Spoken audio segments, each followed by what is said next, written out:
Okay, so we are off and rolling. Good morning, good evening, or whatever time it is of day. Welcome to the Lokinet Team AMA. I have with me here Jason and Tom. For those of you who are not familiar with Jason and Tom, I'll give them a quick moment to introduce themselves. We'll start with you, Jason. I think most people watching this probably know me somewhat, but yeah, I've been part of the Oxen project since mid 2019, I believe. So I've been around. I've worked on the core. I've worked in Lokinet. I work in our new libsession util backends. I work on push notifications. I work on SOGs. I work on all sorts of stuff in the backend, and I work in Lokinet. And lately, I've been doing a lot of work in Lokinet, which I'm pretty pleased of. But it's definitely a team effort, and I'm actually recent events have actually created a bit of an opening for me to work a bit more in Lokinet, and I'm actually pretty happy about that. Wonderful. And Tom, who is new to the team, but also not new to the team at all, recently stepped up and is doing a lot more work in Lokinet. Would you like to give yourself a little introduction, Tom? Yeah, so some of you might have know me as well, but I've been working with Oxen since the beginning as well. And in fact, longer than you. I haven't been here since the beginning. Yeah, before that, I worked on Monero and was reached out to by the team behind Oxen, formerly Loki, to join the project. I haven't been necessarily working full-time on it until recently, and now that will be my main focus, and mainly on Lokinet these days, but also core as needed and anything else that is C++ or Python. So I just had a comment that there's no audio coming through on the stream. Technical difficulties are a way of life. Do we want to verify?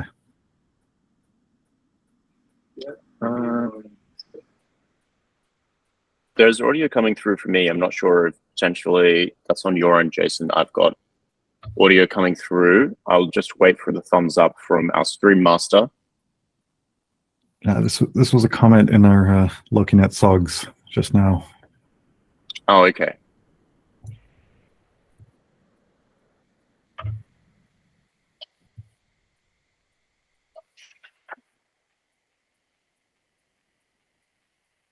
All right, I think audio is working. So we're going to continue, and hopefully anyone encountering any audio issues, we've got some people on the sidelines who will be able to troubleshoot with you.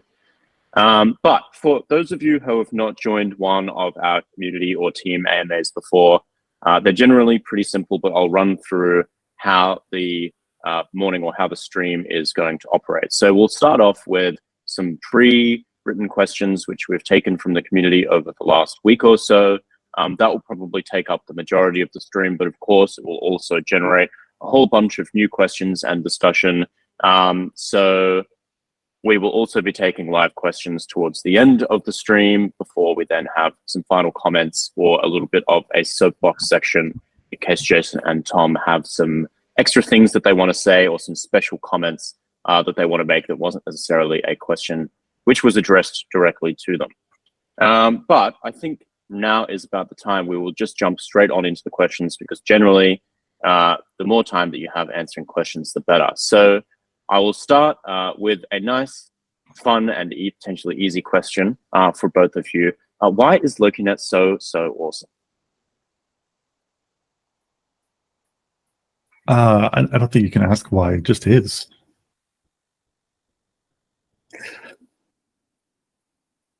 Tom? I feel like this was definitely a Tom question. I mean, it serves a purpose where some other offerings such as Tor or I2P might not. But I think a better question, it's much easier to answer. Why is it going to be more awesome? That's a way easier question to answer. It is.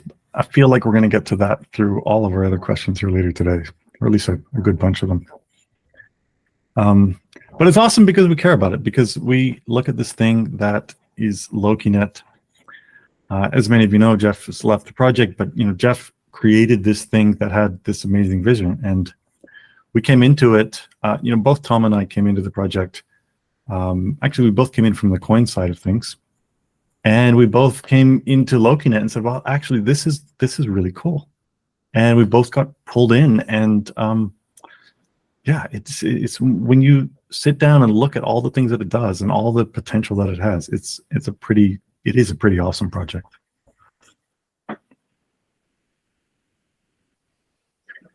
Wonderful. Yeah, I would absolutely agree. So maybe a bit more of a tricky question. When will the Lokinet application update for Windows be released? Eagerly anticipated. So yeah, at the moment we're really focusing on some big backend changes into Lokinet. So we don't have a specific Windows update or client-facing update in the works right now. It's probably at least another couple of months away. And we're trying to fix some really deep underlying issues that have made Lokinet not as reliable and not as performant as we want it to be. So when those go through, we'll start thinking about putting out new releases. It's possible we put out something before then if there's some big fix that needs to come up. But at the moment, we're not in the middle of squeezing out a new release. And in a similar vein, when will there be will there be an Android version of Lokinet? There's been an Android version for quite a while, but it is very much in the unmaintained state, and that's because we're not 100% happy with it. It's got some rough edges. It does work, kind of, but it also doesn't work sometimes, kind of. And so until we get a little bit further on in it working on our primary desktop platforms, we're not focusing effort on having it as a user-facing Android app. I think more likely it'll come onto Android in an official capacity as part of Session before it comes on as a standalone app. Well, on that note of integrating Lokinet into Session, so once there is, for example, an Android application or an iOS application, or I suppose this would also apply on desktop, right? So if you have Lokinet integrated into Session, but you also have Lokinet running on your device in the background, how are we going to prevent there being sort of a double onion routed situation? And how will Session know not to use Lokinet, or will Session know not to use Lokinet if it's also running in the background? Obviously, that could cause performance issues or other strange edge case issues. So is there a plan to deal with that kind of scenario? Tom, you want to take one? Yeah, sure. So the plan for that is absolutely to be able to deal with that, because double layered onion, while that sounds delicious, doesn't work that well for routing protocols. So the plan there is to do a DNS lookup on something akin to localhost, but one hop away, so your local router, to see if there is a .loki available there. Or in the case of one device, it would be localhost. If you had, say, Lokinet running in VPN mode and Session running, Session would see that you have the VPN running. There's a bit of danger with the reaching out one hop away if you're reaching out to a public address space, because that could be nasty, like if you're, say, at a coffee shop. But as far as just on the device, we can definitely make sure we're not double onioning. Outside the device is a little trickier, but we should be able to make that work. That Lokinet running in your whole network mode is a pretty cool way to do it.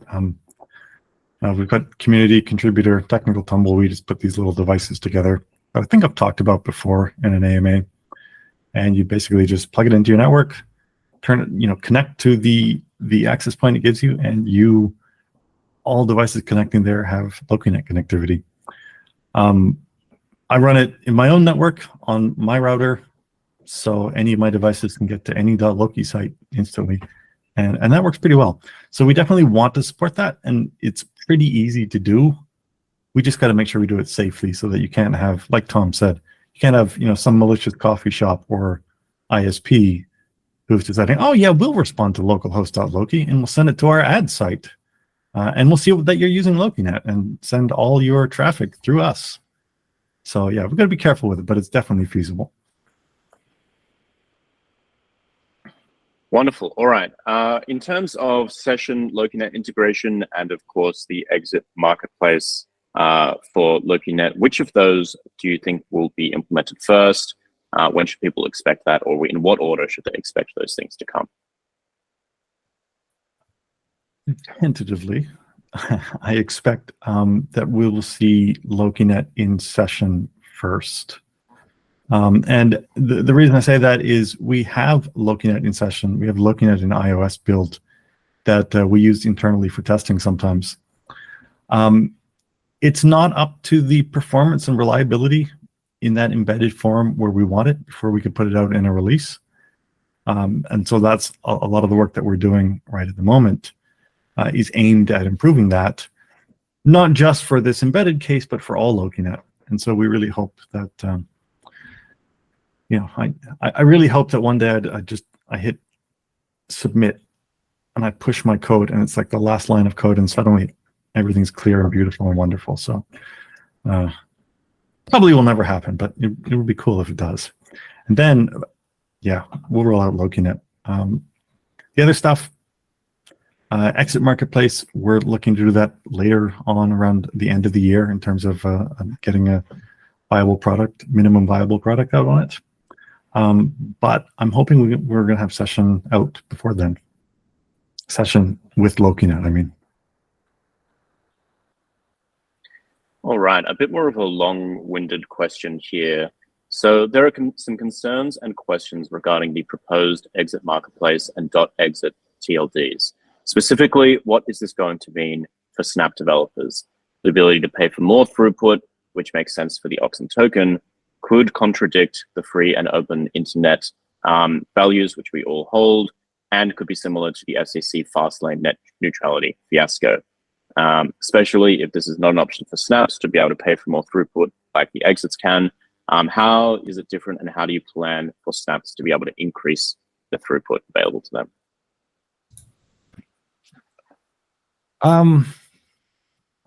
Boy, that's a packed question.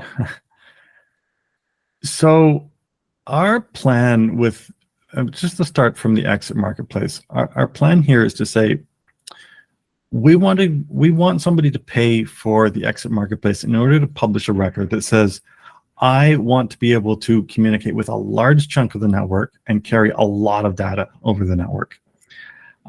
So it's not in the sense that the question brought up the FCC net neutrality stuff. If you go back and look at what was actually happening there, you had various US ISPs who were saying, we want to slow down all of our competitors in order to favor our own services.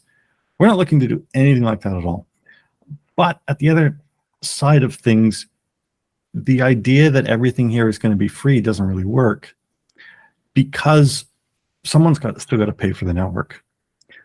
So we do want to allow basic access to be free, but what we want to do is say, well, there's a certain threshold, not that low a threshold, but there is going to be a certain threshold. And if you really want to push the network above that, you've got to pay into the network. And it's a matter of saying, well, someone's got to pay for the access. I'll draw one important distinction with the FCC and net neutrality. That debate was all about people paying for their internet at home, paying for your internet connection, and then your ISP turning around and going to someone else and saying, hey, you actually want to connect to these people who paid for internet? Well, pay us again so that you can get connected. We're not trying to do any of that. We're not even trying to collect payment at all. We're trying to collect payment into the system by saying, hey, you want to buy this increased access? Well, you've got to burn some Oxen tokens and you've got to pay money back into the ecosystem in general. It's not coming to us. It's not that we're slowing, deliberately slowing people down. We're just saying, if you use too much, well, you got to start paying. Cool. And would it be possible, obviously, the exit ONS system is intended for, exit services, right? But would it theoretically be possible to have a similar system for snaps who are expecting large amounts of traffic or require, a large amount of throughput? Could we have a snap ONS that would provide a similar thing? Yeah, absolutely. We're essentially saying, the way to look at it at a technical level is when you are an exit, that's just a special way of talking from one Lokinet client to another Lokinet client. So we call them snaps when we're talking about services, but really a snap is just a Lokinet client that provides stuff. So we just say, oh, well, if you're providing more than you're getting, we're going to call you a snap. So from the point of view of an exit, you're still a snap. So we would probably have some ability for a snap to say, I want to be really big. I want to just collect a huge amount of data off the network. And we'd allow you to do that, very similar to the way that we would allow big exits to operate, but just without that publishing exit info step.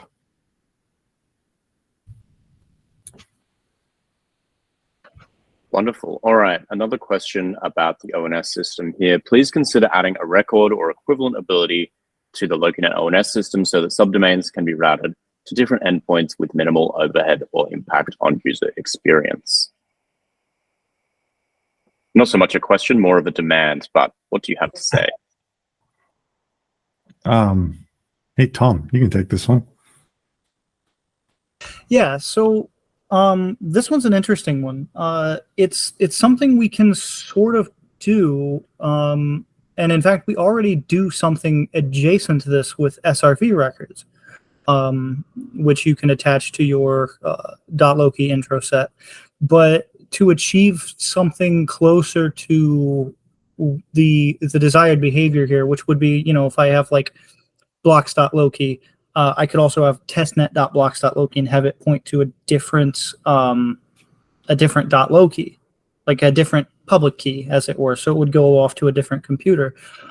We could achieve something that looks like that using CNAME records, and that is feasible.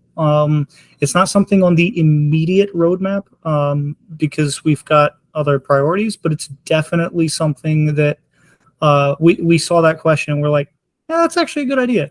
So if nothing else, make a discussion for it on the GitHub or remind us of it, because that one's a neat one.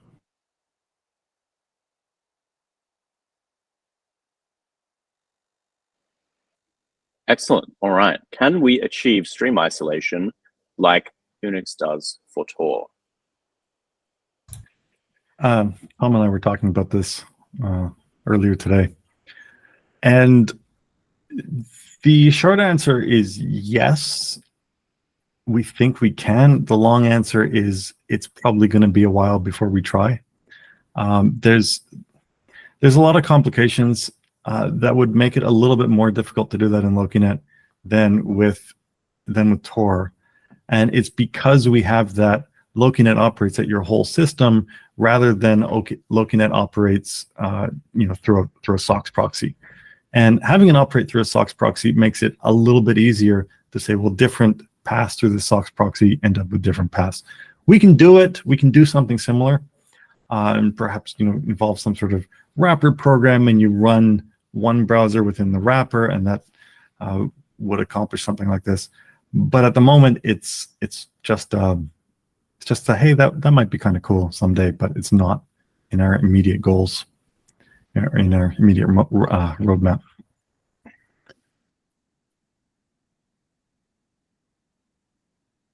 Another question about Unix. Will there be any official releases of Lokinet in Unix, or I suppose on other platforms?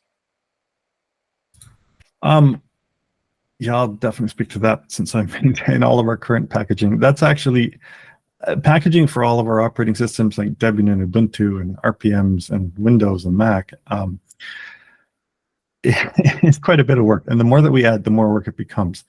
So I'm not opposed to us having packages in other platforms, but I'm at the point that for platforms that we aren't ourselves directly using, we really need some help. So I'm really happy to work with people in other platforms to get our stuff into their platforms. But it's not something that I have the time or energy right at the moment to sit down and push.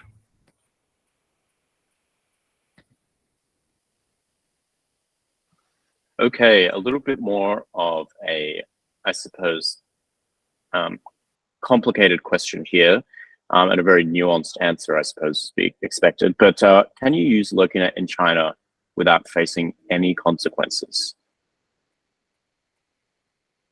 I feel like this question is set up to fail.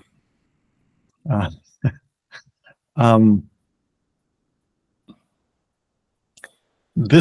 mean, the answer to this depends a lot on the Chinese government.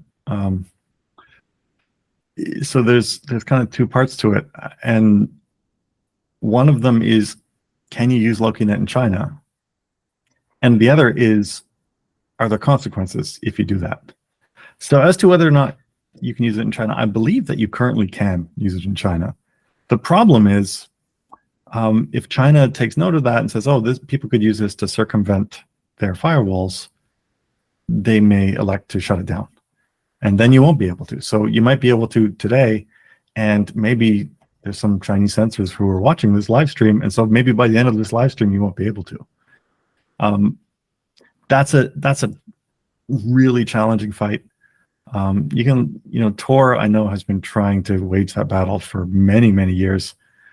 And you can put a huge amount of effort into getting a solution, and then your solution can get knocked down within a couple of days.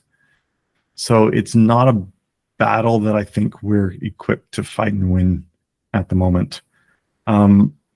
We can try and sort of work around piggybacking your connectivity so that if you can find a way to get your data out of China, then it can get into Lokinet and work on the Lokinet side and then come back to that proxy and then get it back to you somehow. It's complicated, and those are fraught with difficulties, and the Chinese government is just as interested in shutting those down. So there's probably not a nice long-term solution of, can you use it in China? As to whether there are consequences, there could be. If China says, oh, you're using Lokinet, you must be a bad person, then they might decide to come up with some consequences for you. They won't be able to tell what you're doing or who you're talking to, though. So if you want to talk about, various topics that are restricted in China over Lokinet, they're not going to know you're doing that. So there's not consequences for what you do over Lokinet. I suppose there could be consequences for using it in the first place if China decides that there should be. Of course, this kind of comes back to concerns about making encryption illegal or declaring it to be a weapon or things like that, right? And if there are really widespread sanctions like that, then of course, there are consequences, and there's not really a way around that. But we'll talk a little bit more, I think, about censorship resistance later on in the stream. It's a really complicated topic and a really complicated area, and something that we've really been looking into quite a lot. And to your point, Jason, I think you are correct that you can use Lokinet. And I suppose on the flip side, you also can use Session in China at the moment.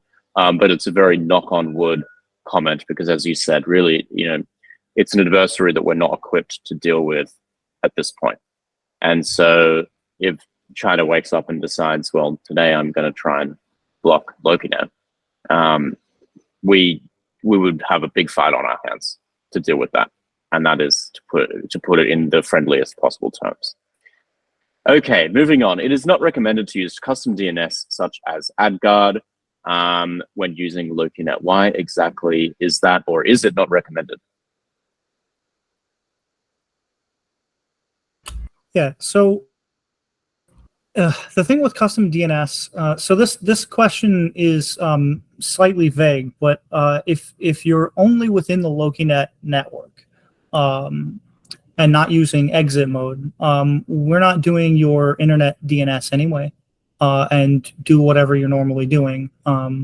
So that obviously that won't affect your Lokinet usage. If you are in exit mode, your DNS traffic should be tunneled over the exit, and that is where this becomes relevant. Now, the thing is, it shouldn't be a problem to use a custom DNS and an ad blocker DNS or privacy DNS or what have you. The difficulty comes in where if you have like a paid service that you have to have some authentication token with to use as DNS, well, now they don't see your internet traffic going out the exit, but they do see all of your DNS lookups and can associate them with you. So it's also the same would go if running your own private DNS server.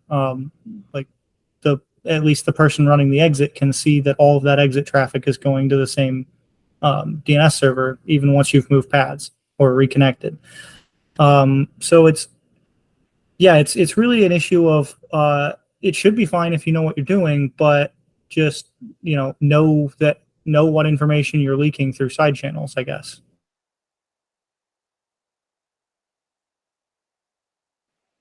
Wonderful. All right, some more high-level questions coming up here. Oh, yeah, sorry, Jason. One little add-on to that is kind of if you're looking for that advanced setup, the way that you want to set it up is you want to tell Lokinet, hey, use this for DNS.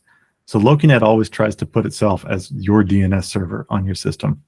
So when you're connected in exit mode, everything goes to Lokinet first, and then it distributes it out. So you can tell Lokinet, this is the upstream that I want to use. And so you can put anything you want in there. And so if you want to use like an ad blocking DNS, that's the place to do it. So you still get your Lokinet first, but then it goes out somewhere else. Okay. Now I will move on to the more high-level questions. What is the roadmap for Lokinet and the services built on top of it? Ah, nice, easy questions. Well, okay. The roadmap for the rest of this year, I guess we kind of already covered, but we already covered this. We want to get Lokinet into session, and we want to get exit marketplaces or the exit marketplace off the ground. So in terms of what we're actually doing in Lokinet, we're really, as of maybe 2 to 3 months ago, we started a real deep dive into Lokinet's communication layer. And we want to do that because we're not entirely happy with how current communication layer works. It's not as fast as it should be. It's not as reliable as it should be. And when we sat down to actually look at some of the packets that flow through the network, it's not even as ordered as it should be.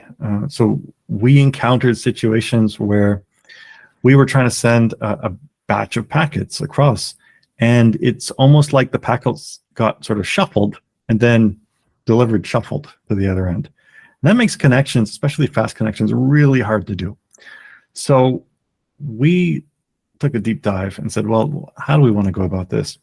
And rather than try to fix up our current sort of homegrown, dating back to 2018 network connection, we said, well, we want to go with something more standardized. Since Lokinet got created, the Quick protocol has been standardized, and it's got a lot. It's got basically everything that we need to piggyback Lokinet connections on top of. So what we're working on now is a new communication layer built on the Quick protocol that is just going to make all the stuff that we have to do in Lokinet, whether it's querying records or whether it's looking for exit nodes or whether it's just sending packets across the network, those are all going to become just much more reliable. So we kind of had to bite the bullet and take this deep dive into replacing this communications layer. We've got that communications layer in reasonable shape. There's probably another week or two to go on it before we can start actually putting it into Lokinet. But I have very high hopes for how that's going to how that's going to pan out over the next few months. So once we have that working, the hope is we push this into session. It makes session over Lokinet a more reliable option. And then around the end of the year, we look into bringing out a minimal viable exit marketplace. As to next year, there'll be all sorts of pushes in terms of where we can push Lokinet. That's assuming we get all this stuff out this year. Yeah, I think at the moment, the Lokinet team, we're kind of focused on what can we do right now. And once we get it done, then we can sort of take a step back and say, okay, what's coming next? So there's lots of things there, but we're 100% focused on the things that we need to get done now. Wonderful. And another slightly spiky question. I2P, Lokinet, what exactly is the difference between the two? Hey, Tom, you want to answer a tricky question? Sure. So I looked at it, and there's a few fundamental differences that I was able to identify as relevant for this format. But on the whole, there's also a lot of similarities, which is why I scratched my head at this one. I was like, well, what are the relevant differences to highlight? So one of the differences we're going for is that I2P doesn't have any notion of service nodes like we do. It doesn't have any notion of an incentive for network participants to provide bandwidth to the network with quality and reliability. I will admit that it's been a long time since I used I2P. But I did try it some 5-6 years ago, and to call it slow as molasses would be generous. Now, maybe I had a bad connection, maybe I got unlucky, but we aim to be faster and more reliable, and largely through our service node network.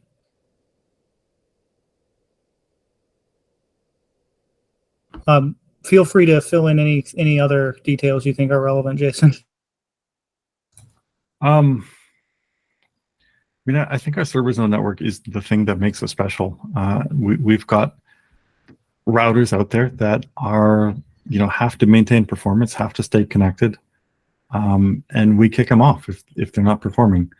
And that means you're not relying on, well, like Tom said, you're not relying on these potentially slow peer-to-peer connections.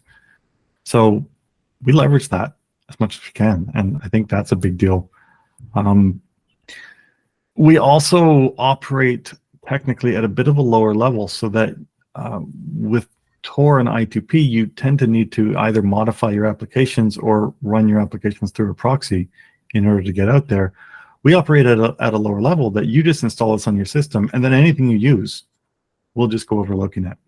And that I think is a major win that we have, a major advantage, because it means, first of all, you don't have to find special versions of applications. You don't have to reconfigure them, but also you just turn it on and it just works. And that's a really powerful feeling.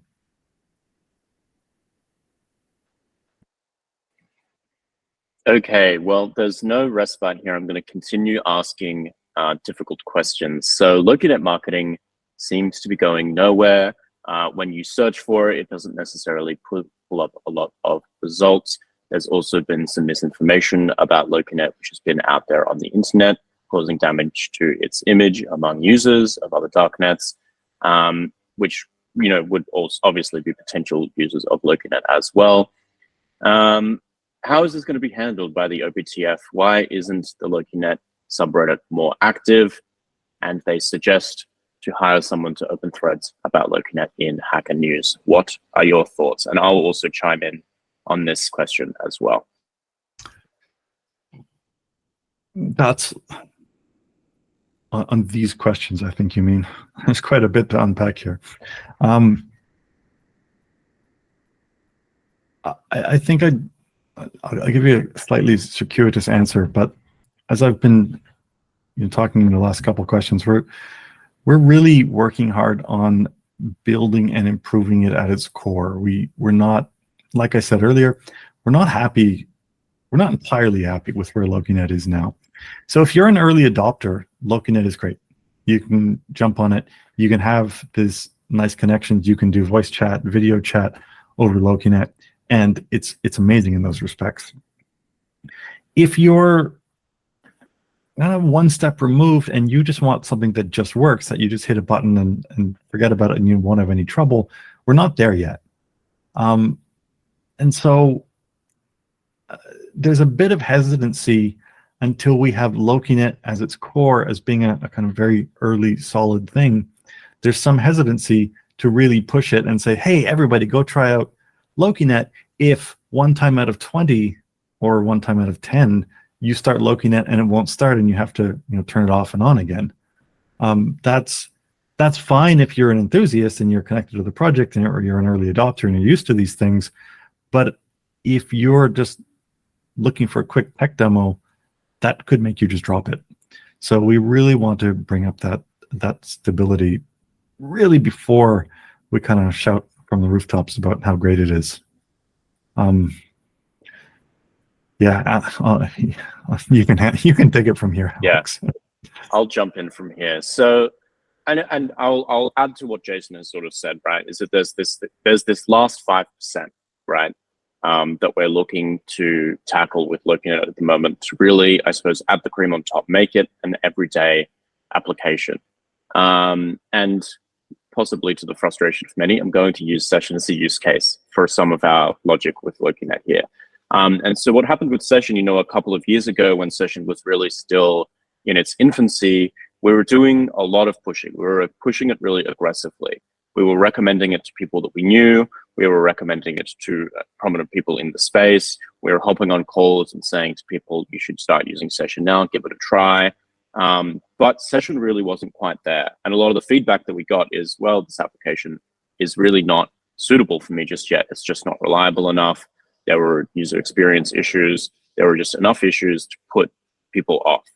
And in the end, what that did was really damaging for Session, because a lot of those people, there's sort of a cool off period after you give something a try, and Tom even was saying with I2P, he tried it 5 or 6 years ago, it didn't work super well, hasn't really revisited it in any serious capacity since.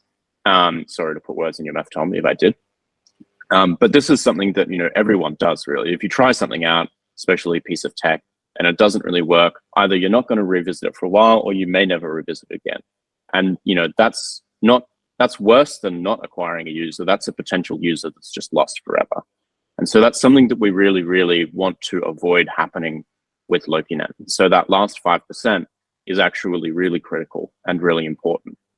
And the other element that I want to touch on, right, is that Lokinet exists as both a standalone product, but also as part of a wider ecosystem, right? It's in an ecosystem at the moment with the service node network, with Oxen, the cryptocurrency, as well as with Session as an application, which runs on the same network, and in the future will have Lokinet integration, right?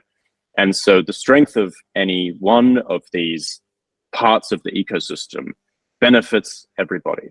And what we've found over the last 4 or 5 years is, even though as a project we're spread across a number of different brands and a number of different products, really we get the best results by far when we focus our energy at any given time on one and have focused campaigns, build momentum. And that's when you start to get, as opposed to getting maybe more linear results, which you get at the beginning when you do things that don't necessarily scale, you start to get much more aggressive and positive results.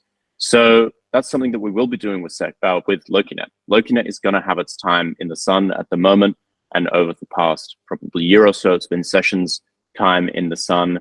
Oxen's time in the sun is also coming, and all of them will have those Olympic moments where they're celebrated and all of the resources are poured into them. So don't worry, this is going to happen for Lokinet. As for the misinformation, I'd be really interested to hear what some of that is, and to have an opportunity to address some of that. I haven't come across it myself necessarily. And also about the Hacker News item that this person raised. It's not a bad idea. It's an unscalable idea, but unscalable ideas are often good ideas at the beginning. And doing those small things that you can't necessarily do lots and lots of can help plant a seed. But once again, I think this is something that comes after we flesh out some of these back-end issues with Lokinet, and so, once again, like Jason said, it's sort of a circuitous answer. But I would say rest assured, Lokinet is going to be getting serious marketing in the future. Lokinet is something that we do care about. It's a project which is really important, an important part of the project. And it will be getting more focus as well in the future. So yeah, that would be what I have to say to this. And also, I've forgotten that it is my job to ask the questions. Okay, let's ask the next question. Are you including security in exit nodes to protect the provider of the exit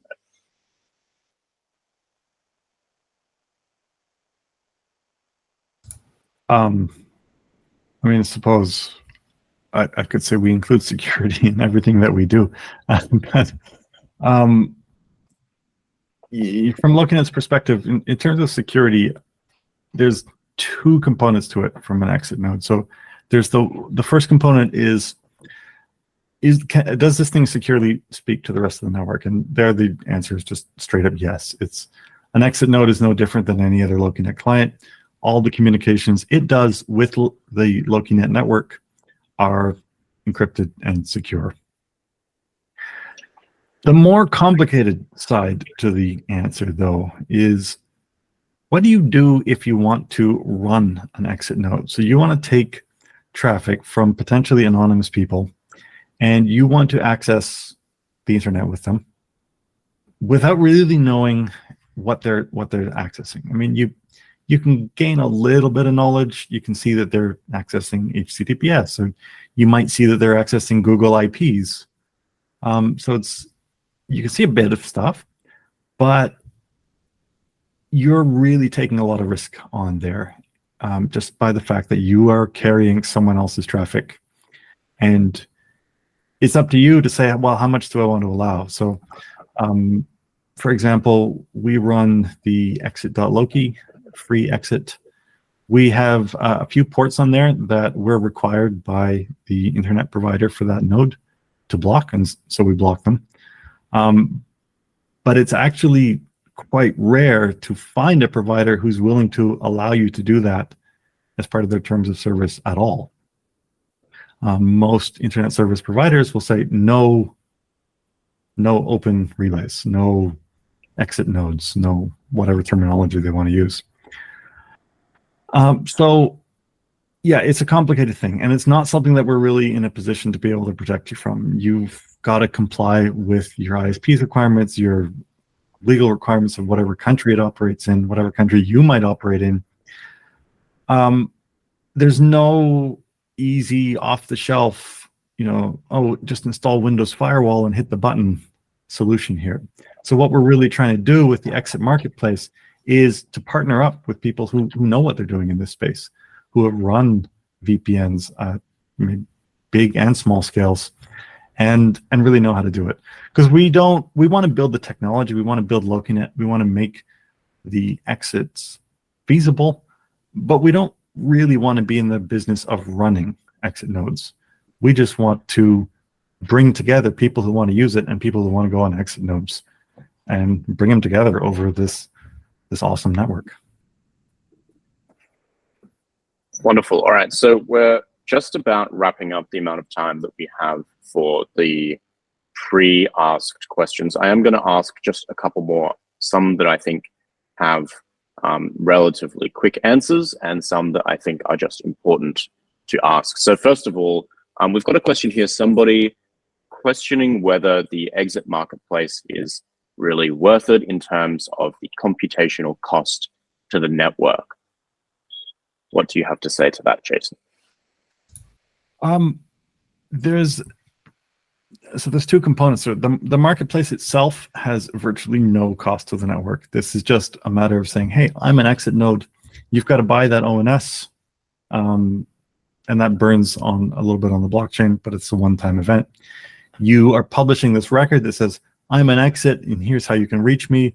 But again, that's something that Lokinet clients are already doing. We're just adding a little bit more exit-related information into it and making them more discoverable. So in terms, just the idea of supporting an exit marketplace doesn't take any resources. What will take resources, of course, is if someone wants to put an exit node that routes a lot of traffic, but we actually see that as a good thing because that means the network is being used.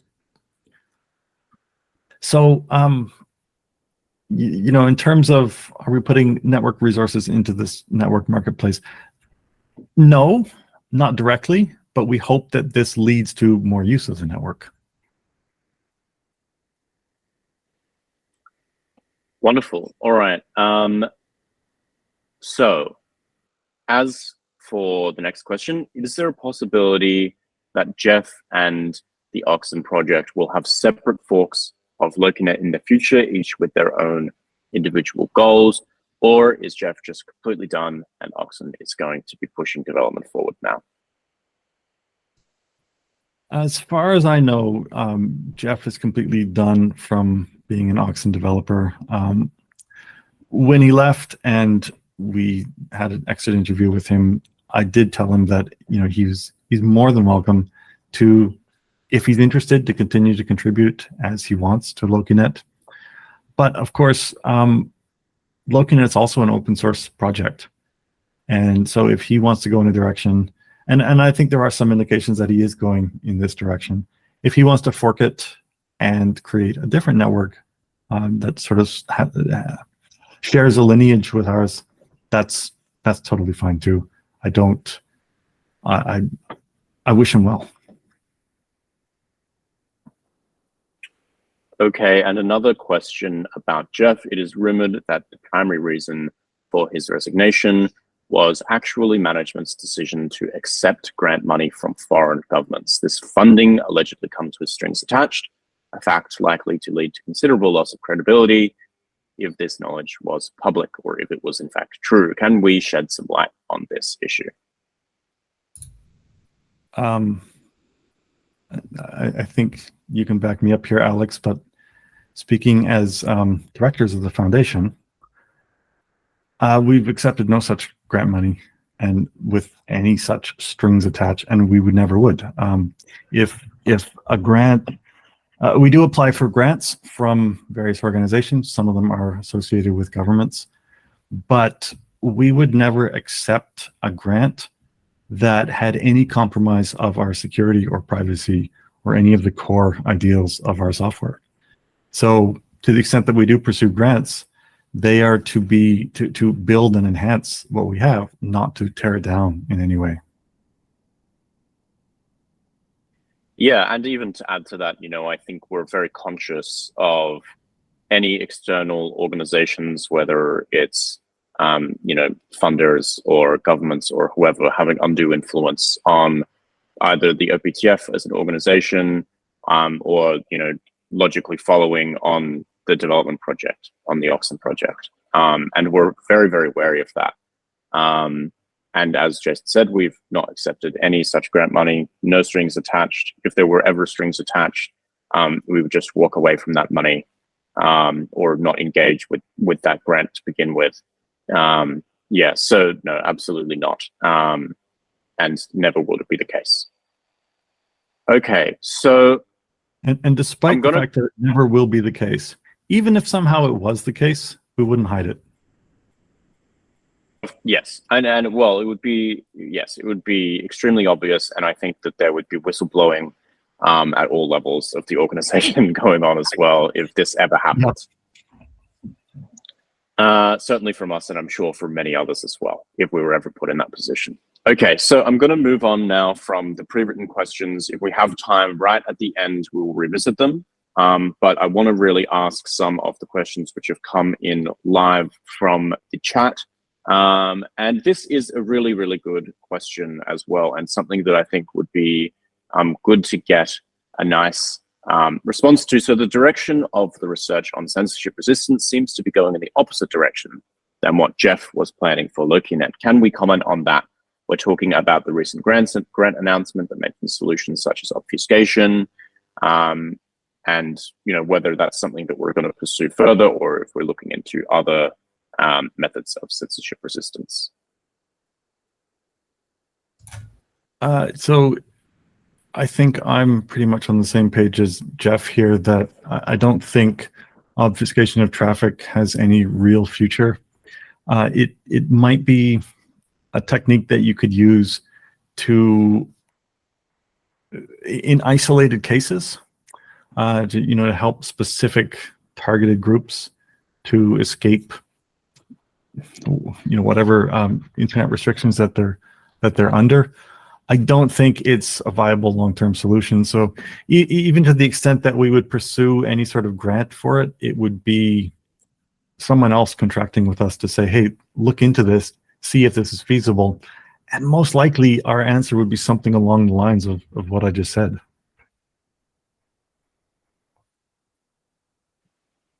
Yeah, wonderful. All right. Is it possible for exit node providers to collect any kind of user data? We've heard from Tom for a while. There we go. Yeah. So if you're running an exit node, you're functionally, think of it like being an ISP for whoever happens to connect across your exit. So you can see whatever traffic they're sending out to the internet at large via your exit, and that could be clear text DNS lookups if they don't have encrypted DNS. That could be clear text websites if they don't have HTTPS and they connect to an HTTP site in 2023. That could be anything clear text you can identify, and anything, if you can identify the destination IP and pin that down to a specific site, then you can know that user hit that site. And if they hit sites X, Y, and Z in the same span of time, then you can correlate that. So basically anything an ISP could do, or a VP, the other end of a VPN could do.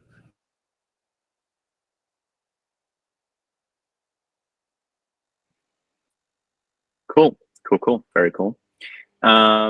Okay, so another question, which I see that you are just currently pondering, Jason, but I might skip across maybe to a different question. I know, I can do that one now. You could do this? All right. Well, in the eyes of a developer, what is the process of implementing liblokinet going to look like? What are the considerations for that process of onboarding liblokinet to a project that isn't us and doesn't have intimate knowledge of Lokinet itself and liblokinet, and how you might implement it? So, two questions in one. People love these ones. I think they feel like they get twice as much bang for the buck for them. But anyway, in terms of implementing liblokinet into an application, we expose a set of C functions. And for those of you who are not developers, this is going to get a bit technical, so you might skip ahead a minute or two. We expose a set of C functions for controlling Lokinet, for starting it up in its own thread. It maintains its own connectivity to the world. And then we have other functions that allow you to build a path. So you'd call one of these functions and you say, I want to go to, and you give it some .loki address. And it could be a .loki, it could be a .snode. In the future, it could be a .exit, once we have exit stuff set up. And what it gives you back is, okay, you can reach that guy by connecting to this local host address. So then you take your application and you connect to that local host. That gives you a tunnel that goes out through Lokinet, goes to the other side. That establishes a TCP connection to whatever you're trying to reach on that end. And then things come all the way back through the tunnel, and then through this extra tunnel, through localhost, into your application with the return data on it. So as long as your application can speak TCP, you can use that to get a connection. We also have in progress a set of functions that we still need to build up a bit for sending other types of traffic, like most notably UDP. But that's the current state of liblokinet. In terms of the process of onboarding it, we actually have a fairly good internal process in the fact that we are integrating that into Session, because the Session developers are largely not, in fact, entirely not Lokinet developers. So what we tend to do is work with them and say, well, here's our API. Does this work? They go and they try to integrate that into session, and they give us feedback, and then we amend or update or whatever is necessary. So in a sense, the Lokinet session integration is our sort of guinea pig for liblokinet, for putting it in a real world application that informs kind of the things we need to do with it. Excellent. And I think there will be a lot of applications out there that are interested in liblokinet and in implementing Lokinet as well. I think it's going to be very beneficial to them. And although, Lokinet has wider use cases than that as well, I think it is going to be a really big deal for Lokinet once it starts being implemented into applications other than session, or as well as session. So a question from Zach here. I'm interested in the recent quick development for Lokinet. What is it, and why is it happening now? Well, I mean, I can definitely cover the what. Go ahead, Tom. Yeah, I'll cover the what. I'll let Jason cover the why.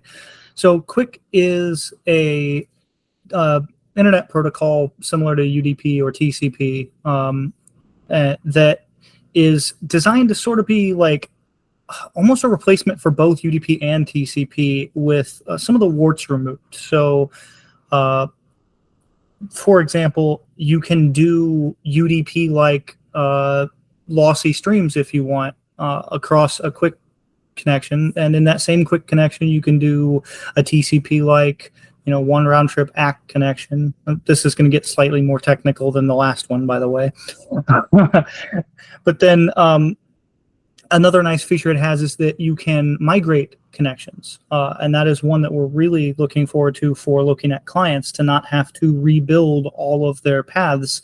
If you're, say, on a phone and your tower switches you to a different access point, which switches your external IP, you can migrate. That'll be great. So basically, Quick is like a better TCP and UDP for our purposes, and also does a lot of the we wanted UDP and use UDP under the hood in current Lokinet, but we also want reliable transport of some data, and Quick offers us that. So like that's the why of why we're basing our new wire protocol on Quick. That's the why from my perspective. And I guess what is it? Feel free to add anything, Jason. I think that was a pretty good summary. I guess the only thing I could add is, because we're basing this largely on an existing library called ngTCP2, it basically takes the the bugs out of our hands. It's sort of another project's problem, and there's a lot of complexity in implementing a network protocol. We did it in Lokinet. It was mostly implemented in kind of 2018 and 2019, and we didn't get it right. So this is an attempt to not do it by using someone else's implementation to get it right. That may sound a little confusing, but one of the things I love to do is to delete code while adding functionality. Yeah, and the overarching answer to this question at large could go on for some time with lots of technical detail, and I think we should probably leave it there.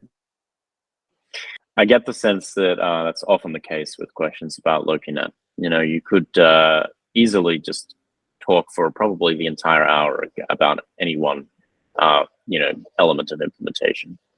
But I will make this the final question, and then I will give you, Jason and Tom, your soapboxes for the last couple of minutes in case you want them.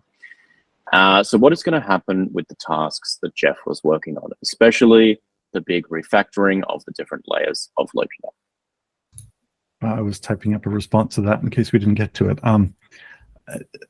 So what I wrote is they've been assigned to the rest of the team. I've taken some of them on. Tom has taken some. Dan has taken some. As for the different layers of Lokinet, Jeff himself actually set that aside shortly before he left, because I think he realized that it was getting too big and too complicated, and was basically going to interfere with our other goals of trying to get the exit marketplace and communications refactor out this year. So it's not something that I want to throw away, but it's something that we're going to push back for a while before we can actually bring it in.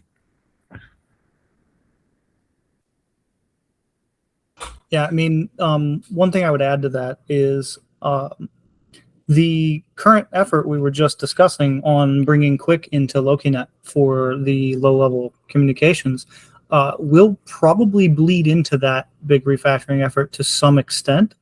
To what extent that will be will remain to be seen. That gets very complex very quickly, but for anybody interested in that, I guess follow the development.